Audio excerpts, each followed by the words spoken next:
going to begin by combining our ingredients in a small, heat-resistant glass measuring cup.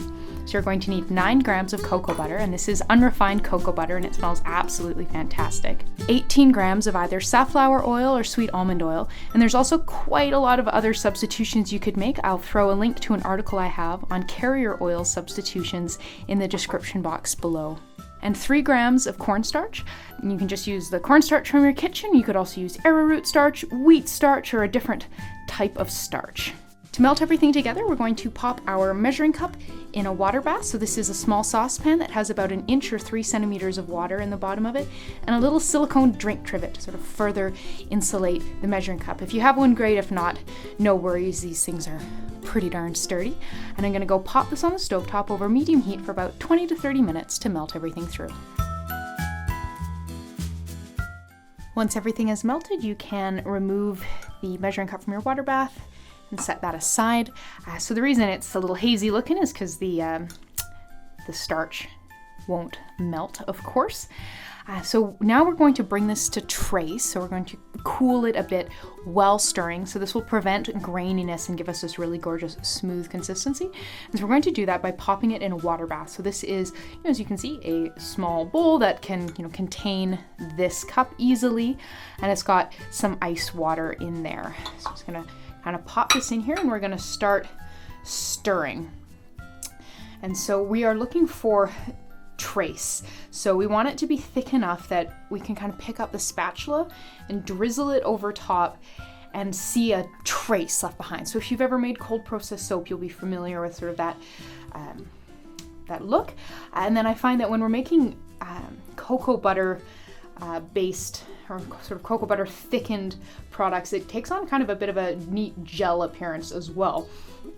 So this part does take a while. It's not particularly exciting, but it is a huge part of what gives us the gorgeous consistency of the end product. So just, keep stirring and it'll happen.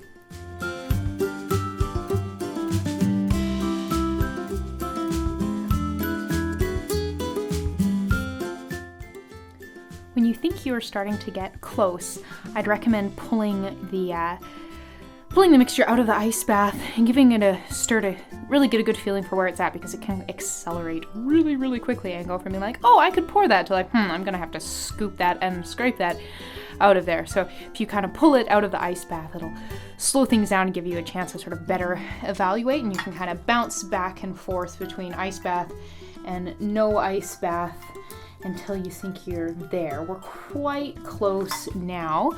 I can see that kind of as I scrape up from the bottom and around the edges, I'm starting to get some kind of solidy looking bits, some kind of jelly looking bits. So yeah, we're getting real close here. So I'm kind of just seeing if I can let the residual coolness from the glass do what we need to do. Okay, yeah, we're there. Time to move this to our container really quickly here.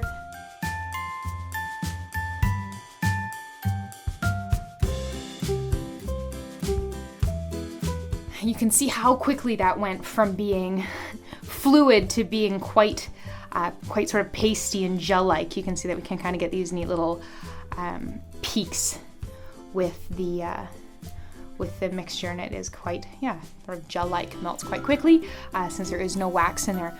But the next step is to go pop this in the fridge to fully set up.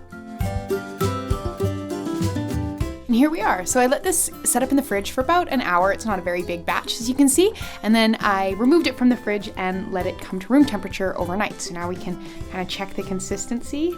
You can see it's just this like gorgeous, soft, smooth consistency. I absolutely adore it. It melts very quickly because, again, there is no wax in here.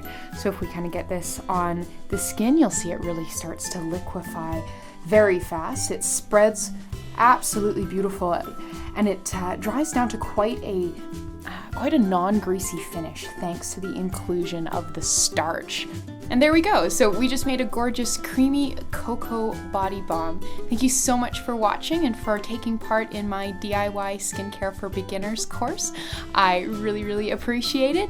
If you have any questions, feel free to leave them in the comments below, or to reach out to me via email or any of my other social networks. So yeah, thank you so much and happy making.